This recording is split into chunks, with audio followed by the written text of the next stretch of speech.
بالله من الشيطان الرجيم بسم الله الرحمن الرحيم وصلى الله على محمد وعلى آله الطيبين الطاهرين الذين أذهب الله عنهم الرجس وطهرهم تطهيرا اللهم صل على محمد وآل محمد ولعنة الدائمة الباقية على أعدائهم ومنكر فضائلهم وغاصب حقوقهم أجمعين من يوم عداوتهم إلى قيام يوم الدين أما بعد عباد الله أوصيكم ونفسي بتقوى الله فإن التقوى خير الزاد وبحل المعاد وتنفع يوم لا ينفع فيه مال ولا بنون إلا من أطاع الله بقلب سليم وصلى الله على محمد وعلى آله الطيبين الطاهرين اللهم صل على محمد وآل محمد আমার প্রিয় দর্শক ও শ্রোতাবৃন্দ আসসালামু আলাইকুম ওয়া রাহমাতুল্লাহি ওয়া বারাকাতুহু আপনাদের সকলকে আন্তরিক সালাম ও শুভেচ্ছা জানিয়ে আজকের অনুষ্ঠান ইসলাম ইন বাংলায় আপনাদেরকে স্বাগতম জানাই। আশা করি আপনারা যে যেখানে আছেন ভালো আছেন, কুশল ও মঙ্গলে আছেন, সুখে থাকুন, শান্তিতে থাকুন, সমস্ত প্রকারের দুঃখ কষ্ট থেকে মুক্তিতে থাকুন। আল্লাহ রব্বুল আলামিনের কাছে এই কামনা করি। যারা অসুস্থ আল্লাহ তাদেরকে সুস্থতা দান করুন, যারা ঋণে ভুগছে আল্লাহ তাদেরকে ঋণ মুক্তি করুন। ওইরূপ যাদের জীবনে কোনো প্রকারের অভাব বা অশান্তি আছে আল্লাহ রব্বুল আলামিন তাদের সকলের জীবনে সুখ শান্তি দান করুন ও সকলের মনোকামনা আশাকে পূরণ করুন। আমাদের সকলকে সৎ পথে চলার, অসৎ পথ থেকে দূরে থাকার এবং এক অপরকে সৎ উপদেশ দেওয়ার তৌফিক দান করুন। আমরা যেন সত্য বা হক জিনিসকে জেনে শুনে মেনে তার উপরে আমাল করে সেটা অন্যদের সামনে তুলে ধরতে পারি বা সকলের কাছে পৌঁছে দিতে পারি। আল্লাহ রব্বুল আলামিন আমাদেরকে সেই মনোবল ও নেক তৌফিক দান করুন। আমিন ইয়া রাব্বাল আলামিন। এই দোয়ার সঙ্গে আজকের পর্ব শুরু করতে চলেছি। বিনা কোনো ভূমিকায় সরাসরি আপনাদের পাঠানো প্রশ্নের উত্তর দিতে চাই। তাই আসুন দেখি কোথা থেকে কে কী প্রশ্ন করছেন। সালামুন আলাইকুম মাওলানা সাহেব, আমি আবু রেজা বলছি উত্তর 24 পরগনা ওয়েস্ট বেঙ্গল থেকে। আমার প্রশ্ন হচ্ছে, আমার এক বন্ধু একটি মেয়েকে ভালোবাসে। তারা এক অপরকে পছন্দ করে এবং 2-3 বছর পরে তারা বিয়ে করবে বলছে, এক অপরকে কথা দিয়েছে। এখন প্রশ্ন হচ্ছে, ওদের মধ্যে শারীরিক মিলন হয়েছে যার কারণে মেয়েটি গর্ভবতী হয়, কিন্তু সমাজের ভয়ে তারা ওই সন্তানকে নষ্ট করে দিয়েছে। ওদেরকে কি কাফারা দিতে হবে? আর আমিও আমার স্ত্রী উভয়ের সহমতিতে 2টি ছেলে মেয়ের পরে একটি গর্ভপাত করানো হয়। সে সময় ছেলে অনেক ছোট ছিল বলে 40 দিন কিংবা 2 মাসের মধ্যেই ওটা করানো হয়। আমাদের ওই গুনাহের ক্ষমা পাওয়ার জন্যে কি বা কতটা কাফারা দিতে হবে দয়া করে জানাবেন। আপনি ভালো থাকুন, সুস্থ থাকুন, আল্লাহ আপনাকে নেক হায়াত দান করুন, এই দোয়া করি। আসসালামু আলাইকুম। ওয়ালাইকুম আসসালাম ওয়া রাহমাতুল্লাহি ওয়া বারাকাতুহু। আমার প্রিয় ভাই আবু রেজা সাহেব, আপনার চিঠি লেখার জন্যে এবং অতি গুরুত্বপূর্ণ বিষয়ে জানার জন্যে প্রশ্ন রাখার জন্যে আপনাকে অনেক অনেক ধন্যবাদ জানাই। আপনি 2টো প্রশ্ন রেখেছেন, তো উভয় প্রশ্নের উত্তর আমি শরীয়তের সংবিধানের মাধ্যমে দিতে চাই, যেটা আয়াতুল্লাহ সিস্তানি সাহেব আমাদের বিশ্বের এখন সবচেয়ে বড় এবং উচ্চ ধর্মগুরু, যিনি ওনার তৌজিল মাসাইলে বা ইস্তেফতায় এই প্রশ্নের উত্তর দেওয়া হয়েছে। ভালো করে মন দিয়ে শুনবেন। আপনি এবং আমার সমস্ত দর্শকবৃন্দদেরকে আমি অনুরোধ করছি, আমি আমার ভাই আবু রেজা সাহেবের উভয়ের প্রশ্নের উত্তর এই মাসলার মধ্যে এসে যাবে, যে মাসলাটা আমি পড়ে আপনাদেরকে শোনাতে যাচ্ছি। যেভাবে আয়াতুল্লাহ সিস্তানি সাহেব বিশ্বের সর্বশ্রেষ্ঠ ধর্মগুরু, উনি এখন আমাদের, সুতরাং ওনার কাছে যেভাবে প্রশ্ন হয়েছে আর উনি শরীয়ত অনুযায়ী যেভাবে উত্তর দিয়েছেন, আমি সেই উত্তরটি আপনাদেরকে প্রশ্ন এবং তার উত্তর আপনাদেরকে শুনিয়ে দিচ্ছি। এর মধ্যে আমার প্রিয় ভাই আবু রেজা সাহেবের উভয় প্রশ্নের উত্তর পাওয়া যাবে বা এসে যাবে। তবে তার আগে শুধু আমি এতটুকু বলতে চাই, আপনার বন্ধুকে বলবেন যারা এখনও বিয়ে করেনি, আপনার বন্ধু এক মেয়েকে বা এক কন্যাকে ভালোবাসে, তারা এক অপরকে বিয়ে করবে বলে প্রতিশ্রুতি দিয়েছে, অঙ্গীকার করেছে, ওয়াদা করেছে, কিন্তু তারা এখনও বিয়ে করেনি। বিয়ের আগে তাদের মাঝখানে যে এই শারীরিক সম্পর্ক গড়েছে, এটা অবৈধ, এটা হারাম, একে শরীয়তের ভাষায় জেনা বলা হয়েছে। আর এর শাস্তি হচ্ছে, যদি কেউ কাউকে বাধ্য না করে থাকে, যদি তারা এক অপরের রাজি ও খুশিতে এটা করে থাকে, তো ইসলামিক শরিয়াতে হাদ জারি করতে বলা হয়েছে এদের উপরে। আর কমসে কম হাদ হচ্ছে 80 কোড়া, 80 চাবুক তাদেরকে মারার জন্যে। কিন্তু আমরা ইসলামিক দেশে বসবাস করছি না, এখানে আদালতে বা শরিয়াতের নিয়মকানুন হিসেবে কোনো শাস্তি দেওয়া হয় না। ওই জন্যে আমি তাদেরকে বলবো, তারা আল্লাহর কাছে ক্ষমা চেয়ে নিক। তারা যে ভুল করেছে, পাপ করেছে, আল্লাহর কাছে তারা ক্ষমা চাইতে পারে। আল্লাহ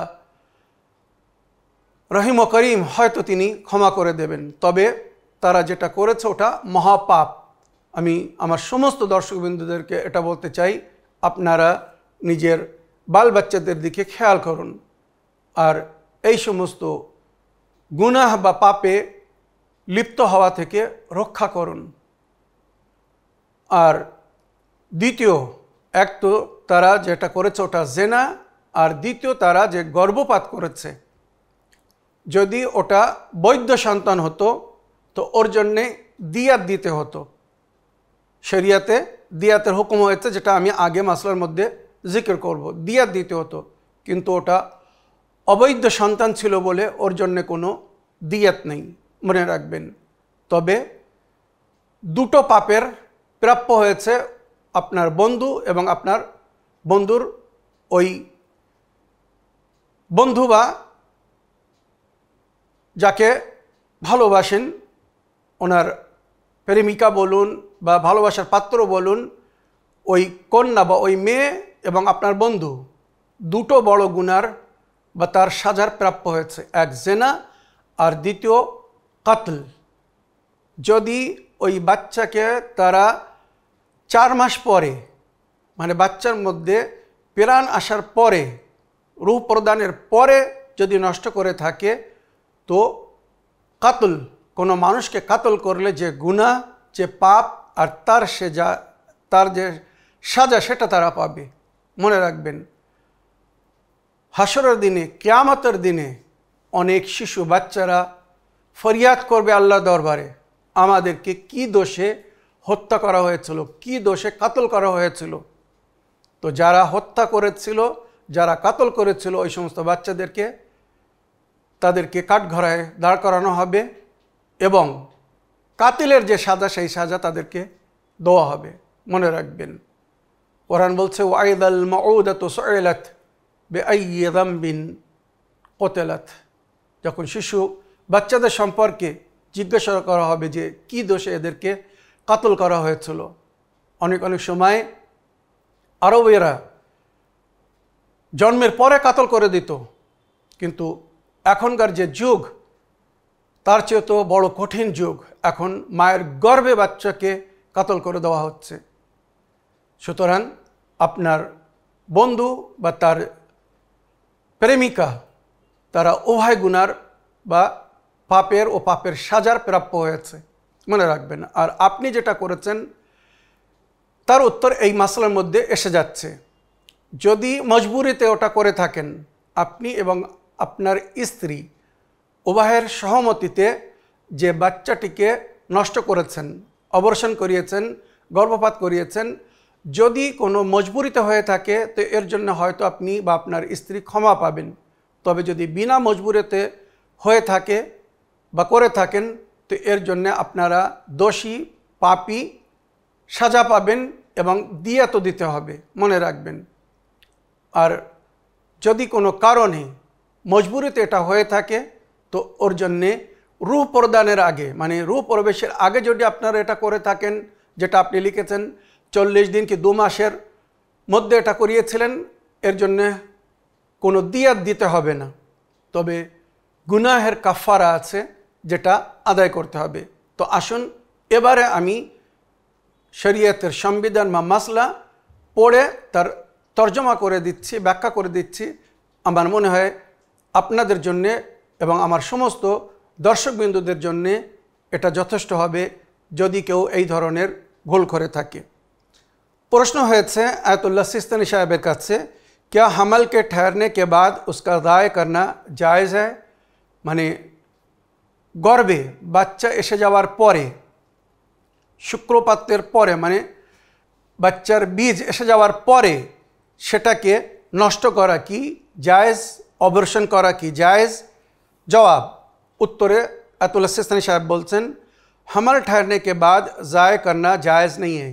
মানে গর্ভে একবার বাচ্চা জন্ম নেওয়ার পরে শুক্র বা বীজ বা বীর্য যেটাকে বলা হয়, যদি একবার বাচ্চাদানিতে সেটা জায়গা পায়, স্থান গ্রহণ করে আর বাচ্চার ভিত পড়ে যায়, মনে রাখবেন, এখন মনে করুন ভিত রাখা হয়েছে, এবারে আস্তে আস্তে ওটা বড় হবে, তো এটাকে নষ্ট করা जायज़ ना। आयतुल्लाह सिस्तानी साहब बोलते हैं, हमल ठहरने के बाद ज़ाय करना जायज़ नहीं है, मगर ये कि माँ के लिए ज़रर रखता हो या शदीद मुशक्क़त का बाइस हो। हाँ, जायज़ होते पारे कखन, যখন ওই গর্ভ মায়ের জন্যে হানিকারক, ক্ষতিকারক বা অনেক কষ্টের কারণ হয়ে যাবে, যে কষ্ট সহন করা সাধারণ নারীদের জন্য সম্ভব না, মায়ের জন্য সম্ভব না, সেক্ষেত্রে হয়তো জায়েজ হতে পারে। আগে আয়াতুল্লাহ সিস্তানি সাহেব বলছেন, जो मामूलन काबिल तहम्मुल नहीं है, মানে সাধারণতম এত কষ্ট সহ্য করা যায় না, বরদাস্ত করা যায় না, যদি এমন পরিস্থিতি হয় সেক্ষেত্রে অপারেশন করানো যাবে বা গর্ভপাত করানো যাবে। गरचे ये मुशक्क़त पैदा होने के बाद उसके पालने के हवाले से हो तो उस सूरत में रूह आने से पहले ज़ाय कर सकते हैं। आयतुल्लाह सिस्तानी साहेब বলছেন, যদি এই যে কষ্ট, মায়ের জন্য যে কষ্ট বলা হচ্ছে, এই পরিশ্রম বলা হচ্ছে, এটা যদি বাচ্চার প্রসবের পরে, জন্মের পরে তার লালন পালন নিয়ে, তার পোষণ নিয়েও যদি হয়, মনে করুন তার আগে থেকে কয়েকটা বাচ্চা আছে, গরিব মানুষ, 2-3টা আগে থেকেই বাচ্চা আছে, আর বাচ্চা নিতে চাচ্ছিল না, কিন্তু বাচ্চা জন্ম নিল, কোনো কারণে হয়ে গেল, এবারে দেখা যাচ্ছে ওই বাচ্চাটা যদি রাখা হয় তো জন্মের পরে ওর পোষণ মানে লালন পালন করা, পানাহারের ব্যবস্থা, স্কুলিং মানে তারবিয়াত, সমস্ত দিক থেকে খেয়াল করতে বলা হচ্ছে। এই সমস্ত বিষয়ে মানে এত পরিশ্রম, এত কষ্ট হয়ে যাবে যেটা মা হয়তো বহন করতে পারবে না, মাতা পিতা হয়তো বহন করতে পারবে না। তো এক্ষেত্রে আয়াতুল্লাহ সিস্তানি সাহেব বলছেন, জন্মের আগে বা বাচ্চা গর্ভে যখন থাকবে সেই সময় যদি মার কোনো কষ্ট হয় শারীরিক, মানে মনে করুন বাচ্চা প্রস্রাব করতে গেলে তার ক্ষতি হবে, অনেক সময় সিজার করে বা ছোট অপারেশন করে যখন বাচ্চা নেওয়া হয় তো ডাক্তাররা সতর্ক করে দেয়, এরপরে আর কিন্তু তাড়াতাড়ি আপনারা বাচ্চা নিতে পারবেন না, কি এরপরে আর কোনো বাচ্চা নিতে পারবেন না, মায়ের জন্য রিস্কি হয়ে যাবে।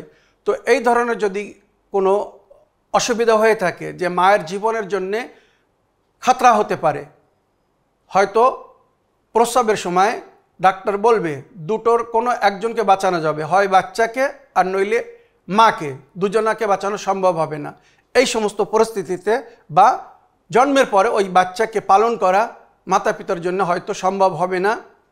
সুতরাং যদি এমন পরিস্থিতি হয় তো আয়াতুল্লাহ সিস্তানি সাহেব বলছেন, এক্ষেত্রে রূহ প্রবেশ করার আগে, মানে বাচ্চার মধ্যে রূপ প্রবেশ করার আগে 4 মাসের আগে, 4 মাসে বাচ্চার মধ্যে রূপ প্রবেশ হয়, তো তার আগে মজবুরিতে যদি গর্ভপাত করাতে হয় বা মজবুরি হয়ে যায় গর্ভপাত করানো, মার বাঁচানোর জন্যে, ক্ষতি থেকে বাঁচানোর জন্যে বা জন্মের পরে যে সমস্ত সমস্যা আসবে সেই সমস্যা থেকে রক্ষার জন্যে যদি বাচ্চার মধ্যে রূপ প্রদানের আগে তাকে অপারেশন করে দেওয়া হয়, গর্ভপাত করে দেওয়া হয়, তো এটা শরিয়াতে মানে অনুমতি দেওয়া হয়েছে মায়ের জীবন রক্ষার জন্যে বা কষ্ট থেকে বাঁচানোর জন্যে। মনে রাখবেন, গরচে বিনা বার এহতিয়াত, এবারে ভালো করে মন দিয়ে শুনবেন, और अगर रूह आ चुकी हो जायज़ नहीं है। বাচ্চার মধ্যে যদি রূহ এসে যায় একবার, তো কোনো পরিস্থিতিতে মায়ের জীবনের জন্য হানিকারক হলেও রূহ প্রদানের পরে ওই বাচ্চার অবর্ষণ জায়েজ না। রূহ প্রদানের আগে মনে করুন ওটা একটা মৃত বাচ্চা গর্ভের মধ্যে, তার মধ্যে এখনও রূহ আসেনি, বাচ্চার শুধু শরীর তৈরি হয়েছে, অনেক সময় ওটা শুধু বীজ বা বীর্য বা নুৎফা, যাকে স্পার্ম বলা হয় ইংলিশে, স্পার্মের রূপে থাকে, ওটা নষ্ট করানো যাবে। বা অনেক সময় রক্ত জমা রক্তর মতো হয়, ওটা নষ্ট করা যাবে। মাংসের থলির মতো হয়ে যায়, মাংস চলা শুরু হয়ে যায়, আস্তে আস্তে মাংস পরিবর্তন হয়, ওটা গর্ভপাত করা যাবে। এমনকি বাচ্চা যদি শরীরে তৈরি হয়ে যায় গর্ভের মধ্যে, আর তার মধ্যে এখনও রূপ প্রদান হয়নি, মানে বাচ্চা এখনও নড়াচড়া করছে না, কোনো হরকত নেই, তার মানে বাচ্চা মৃত্যু, যেটা কোরআনে উল্লেখ হয়েছে সূরা মুলকে, তাবারাকাল্লাযী বিয়াদিল মুলক আল্লাযী খালাকাল মাউতা ওয়াল হায়াত। আগে মৌত সৃষ্টি করেছেন আল্লাহ, পরে হায়াত দান করেছেন। তো বাচ্চা মায়ের গর্ভে আগে কিন্তু মৃত থাকে, তারপরে তাকে হায়াত দান করা হয়, রূপ প্রদান করা হয়। এগুলো কিন্তু আমি আমার তরফ থেকে বলছি না, কোরআনের আয়াত পড়ে বলছি। যারা শিক্ষিত জ্ঞানী তারা এগুলো বুঝবে বা তারা এগুলো জানে। কিন্তু একবার বাচ্চার মধ্যে যদি রূপ প্রদান হয়ে যায়, বাচ্চা যদি একবার নড়াচড়া শুরু করে দেয়, তারপরে আর তাকে গর্ভপাত করা যাবে না, তাকে নষ্ট করা যাবে না, অপারেশন করানো যাবে না। হ্যাঁ, বাচ্চার মধ্যে রূপ প্রবেশের আগে যেমন বললাম মায়ের জান বাঁচানোর জন্যে বা ভবিষ্যতের কষ্ট থেকে বাঁচার জন্যে রূপ প্রদানের আগে ওটাকে গর্ভপাত করানো যাবে, যেগুলো মেডিকেল সায়েন্স বা ওষুধের মাধ্যমে অনেক সময় করানো হয়। और अगर रूह आ चुकी हो तो जायज़ नहीं है। गरचे बिना बर एहतियात वाजिब मुशक्क़त शदीद और ज़रर रखता हो और अगर माँ मुस्तकिम तौर पर हमल को ज़ाय करे तो उस पर दिया वाजिब है। এখানে শরীয়ত বলছে বাচ্চার মধ্যে রূপ প্রবেশের পরে যদি এটা মায়ের জন্য খুব কঠিন হতে পারে, ওই বাচ্চাকে রাখা, ওর লালন পোষণ ক্ষতি, তারপরেও কিন্তু গর্ভপাত জায়েজ না। মনে রাখবেন, মায়ের গর্ভে যে সন্তানের মধ্যে রূপ প্রবেশ করেছে সেই সন্তানকে নষ্ট করা কোনো মতেই জায়েজ না। যদি এমন কোনো মা করে, মনে রাখবেন শরীয়ত বলছে, মসলা বলছে, अगर किसी माँ ने ऐसा किया হামাল কো জায় করে তো উস পর দিয়া ওয়াজিব হয়, তার উপরে দিয়াত দিতে হবে। এবার দিয়াত কি সেগুলো আগে আসছে, কত দিনের নুৎফা বা বীর্য বা ওই স্পাম হলে কত দিয়াত দিতে হবে সেগুলো আগে আসছে। उस पर दियत वाजिब है, दियत देवा मार ऊपर वाजिब हो जाए। और उसे चाहिए कि बाप या दूसरे वारिसों को दिया दे। माने माँ যদি গর্ভপাত করায় তার বাপকে না বলে একা একা গিয়ে গর্ভপাত করে এসেছে, তো মা তখন তার বাপকে, মানে সন্তানের যে ওয়ারিস বাপ দাদা, তাদেরকে দিয়াত দিতে হবে। और अगर खुद बाप ज़ाय करे तो उस पर वाजिब है। আর বাপ যদি বলে না এই বাচ্চাকে নষ্ট করে দাও, আমি এর খরচ বহন করতে পারবো না, আগে থেকেই দুটো বাচ্চা আছে কি তিনটা বাচ্চা আছে, তো এক্ষেত্রে বাপের কথা যদি মা গর্ভপাত করে দেয়, অপারেশন করিয়ে দেয়, নষ্ট করে দেয়, তখন বাপকে দিয়াত দিতে হবে মাকে এবং অন্য ওয়ারিস যারা বেঁচে আছে দাদা বা যারা, दूसरे वारिसों को दियत देगा। और अगर डॉक्टर गिरा रहा है तो उस पर वाजिब है। যদি মা বাপের অনুমতিতেও আপনারা এই কাজ করেন, ডক্টর সাহেবরা যদি আপনারা গর্ভপাত করেন, এমনকি মা বাপের অনুমতিতেও যদি আপনি সরাসরি এই কাজ করেন, তো ডক্টর पर वाजिब है कि वो दियत दे। আপনাকে ওই বাচ্চার দিয়াত দিতে হবে, ওই বাচ্চার রক্তের প্রতিশোধ আদায় করতে হবে। মানে শরীয়তে যে দিয়াত দিতে বলা হয়েছে সেই দিয়াত ওই ডাক্তার আদায় করবে, মনে রাখবেন। मगर ये कि डॉक्टर को वारिस माफ़ कर दे। हाँ, যদি ওয়ারিস মাতা পিতা হোক বা দাদা হোক, মা বাপ বা দাদা যদি ডাক্তারকে ক্ষমা করে দেয়, মাফ করে দেয় যে আপনাকে কোনো দিয়াত দিতে হবে না, তাহলে ওই ডাক্তার রেহাই পাবে। আর নইলে হাসরের ময়দানে কিন্তু ওই ডাক্তার ধরা পড়বে যে পয়সা নিয়ে হোক বা মা বাপের দাবিতে হোক ওই বাচ্চাকে নষ্ট করেছে। এই শরীয়তের মশলা বললাম। এবারে যে দিয়াত দিতে হবে, মানে বিনা মজবুরিতে যদি গর্ভপাত করানো হয়, যেটা বললাম আগে, এবারে কত দিনের নুতফা, বীর্য বা শুক্র যেটাকে বলা হয়, শুক্র বা জমা রক্তের রূপ যেটা ধারণ করে প্রথম, তারপরে মাংসের রূপ ধারণ করে, তারপরে আস্তে আস্তে তার মধ্যে হাড় সৃষ্টি হয়, তারপরে পুরো বাচ্চা তৈরি হয়। তো কোন স্টেজে গিয়ে কত দিয়াত দিতে হবে, এবারে এটা বলছি, ভালো করে মন দিয়ে শুনুন। আজকের এই পুরো এপিসোডটা কিন্তু এ বিষয়ে গুরুত্বপূর্ণ এপিসোড, সুতরাং আপনারা ভালো করে মন দিয়ে শুনুন। এবারে শরীয়ত বলছে যদি পরিপূর্ণ বাচ্চা তৈরি হয়ে যায় আর তার মধ্যে রূহ প্রবেশ হয়ে যায়, মানে 4 মাস বাচ্চার বয়স হয়ে গিয়েছে এবং তার মধ্যে রূহ প্রদান হয়ে গেছে, রূহ এসে গেছে, বাচ্চা নড়াচড়া করছে, এই বাচ্চাকে যদি নষ্ট করা হয়, শরীয়ত বলছে अगर मुकम्मल बच्चे को ज़ाया किया गया 5250 मिस्काल चांदी, 5250 मिस्काल चांदी अगर लड़का हो और उसमें जान आ चुकी हो, और उसका निस्फ अगर लड़की हो, जान आ चुकी उस लड़की में। মনে রাখবেন শরীয়তের হুকুম, যদি ছেলেকে নষ্ট করা হয়, যে ছেলের মধ্যে জান এসে গিয়েছে, তো 5250 মিসকাল রূপো দিয়াত দিতে হবে, 5250 মিসকাল। আর 1 মিসকাল রূপো কত? 1 মিসকাল রূপো 4 গ্রাম 25 রতি, 4 গ্রাম 25 রতি, 4.2.5 মনে রাখবেন। 4 গ্রাম 25 রতিকে 1 মিসকাল বলা হয়। এবারে 5250 মিসকাল যদি এর টোটাল ওজন করা হয়, তো এটা হবে 22 কেজি 312 গ্রাম, 22 কেজি 312 গ্রাম রূপো, নইলে তার মূল্য দিতে হবে দিয়াত স্বরূপ, যদি বাচ্চার মধ্যে জান আসার পরে তাকে নষ্ট করা হয়, অপারেশন করা হয় বা গর্ভপাত করানো হয়। মনে রাখবেন 22 কেজি 312 গ্রাম রূপো বা তার দাম দিতে হবে। আর যদি কন্যা হয়ে থাকে তো তার হাফ, মানে কন্যার জন্যে 22-এর হাফ 11 কেজি মনে রাখবেন। আর 312-র হাফ হবে 11 কেজি 156 গ্রাম রূপো দিতে হবে, যদি কোনো কন্যাকে জীবন আসার পরে নষ্ট করানো হয়, মনে রাখবেন। এবারে যখন বীর্য থাকে, শুক্র নুতফা যাকে বলা হয়, তখন কি দিয়াত দিতে হবে, মানে বাচ্চার মধ্যে জান আসার আগে যদি গর্ভপাত করানো হয়, তো কোন স্টেজে কত দিয়াত দিতে হবে, ভালো করে শুনুন। 105 মিসকাল চাঁদি अगर नुतफा हो, যদি শুধু বীর্যকে, শুক্রকে নষ্ট করা হয়, 105 মিসকাল চাঁদি তাকে দিতে হবে। 105 মিসকাল মানে 466 গ্রাম, 466 গ্রাম 25 রতি, ছেলে হোক আর মেয়ে, এখানে তো বোঝা যাবে না, সুতরাং বীর্য বলে, শুক্র বলে এটা দিয়াত দিতে হবে।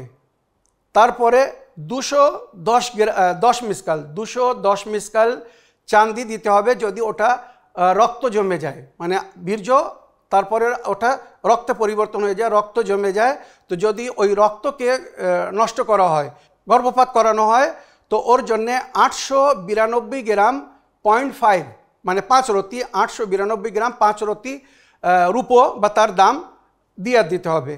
তারপরে বলা হচ্ছে 315 মিসকাল চাঁদি अगर গোশত, ওই রক্ত যদি মাংসে পরিবর্তন হয়ে যায়, আগে মাংস তৈরি হয়, তো যদি মাংসে পরিবর্তন হয়ে থাকে, তখন 1 কেজি 338 গ্রাম, 1 কেজি 338 গ্রাম 75 রতি রূপো বা তার দাম দিয়াত দিতে হবে। 420 মিসকাল চাঁদি अगर হাড্ডি हो, ওই মাংসের মধ্যে যদি হাড় জন্ম নেয়, মনে রাখবেন আস্তে আস্তে শরীর তৈরি হচ্ছে, তো এই মাংসের মধ্যে যদি হাড় জন্ম নেয় আর তারপরে যদি গর্ভপাত করানো হয়, তারপরে যদি ওটাকে নষ্ট করা হয়, তো 1 কেজি 785 গ্রাম, 1 কেজি 785 গ্রাম রূপো বা তার দাম দিয়াত দিতে হবে। আর 525 মিসকাল চাঁদি अगर पूरा बदन बन चुका हो, পুরো শরীর তৈরি হয়ে গেছে, এখনও রূপ প্রদান হয়নি, মনে করুন 3 মাস হয়ে গেছে বাচ্চার বয়স কি 3.5 মাস, তো যদি রূপ প্রদানের আগে পুরো শরীর তৈরি হওয়ার পরে যদি ওই বাচ্চাকে গর্ভপাত করানো হয় 525 মিসকাল চাঁদি রূপ বা তার মূল্য দিতে হবে। और बिना बर एहतियात वाजिब जान आने से पहले लड़के और लड़की में कोई फ़र्क नहीं, जान आसार आगे यदि ওই বাচ্চাকে নষ্ট করা হয়, ছেলে হোক আর মেয়ে, जान आसार आगे यदि বাচ্চাকে নষ্ট করা হয় তো 2 কেজি 231 গ্রাম 2 কেজি 231 গ্রাম রূপ বা তার মূল্য দিয়ে দিতে হবে। 2 কেজি 231 গ্রাম 0.25 মানে 25 রতি।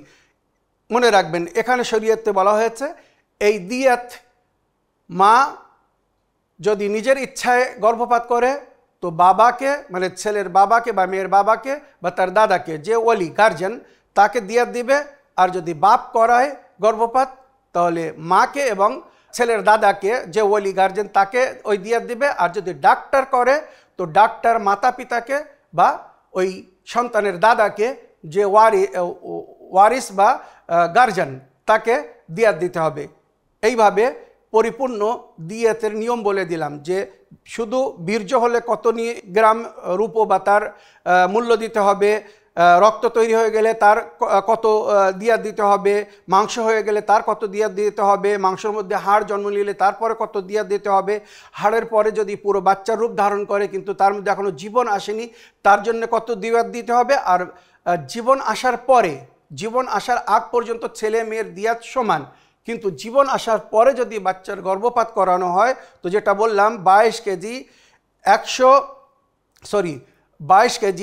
312 গ্রাম রূপ বা তার মূল্য দিতে হবে ছেলের দিয়াত, আর যদি কন্যা হয় তো তার অর্ধেক দিতে হবে। মনে রাখবেন এটা হচ্ছে শরীয়তের হুকুম।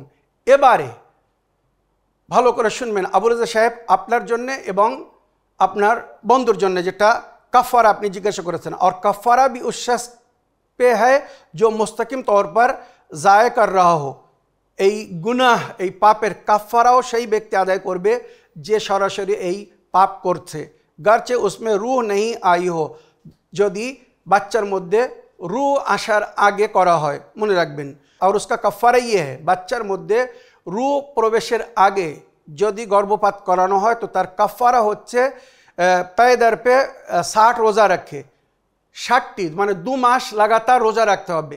এই গুনার এই পাপের কাফারা হচ্ছে जिसने हमल को ज़ाय किया, बच्चे में रूह दाखिल होने से पहले उसका कफ़ारा है कि 2 महीना लगातार रोज़ा रखे, 2 महीना लगातार रोज़ा रखे, या 60 फ़कीर को खाना खिलाए, हर फ़कीर को 750 ग्राम रोटी चावल या उस जैसी चीज़ दे। শরীয়তে কাফারা কি বলা হয়েছে? 2 মাস লাগাতার রোজা রাখবে, আর নইলে 60 জন ফকিরকে খাদ্য প্রদান করবে, আর একজন ফকিরকে কমসে কম 750 গ্রাম আনাজ খাদ্য দিতে হবে, রুটি চাউল বা যে সমস্ত খাদ্য এলাকার প্রধান খাদ্য তার মধ্যে কোনো একটা দিতে হবে। মনে রাখবেন এটা হচ্ছে কাফারা। रूह चौथे महीने में आ जाती है, शरीयत जेटा बोलते 4 मासे बच्चर मध्य रूह प्रवेश करे, मगर ये कि जदीद वसाइल के जरिए खिलाफ साबित हो।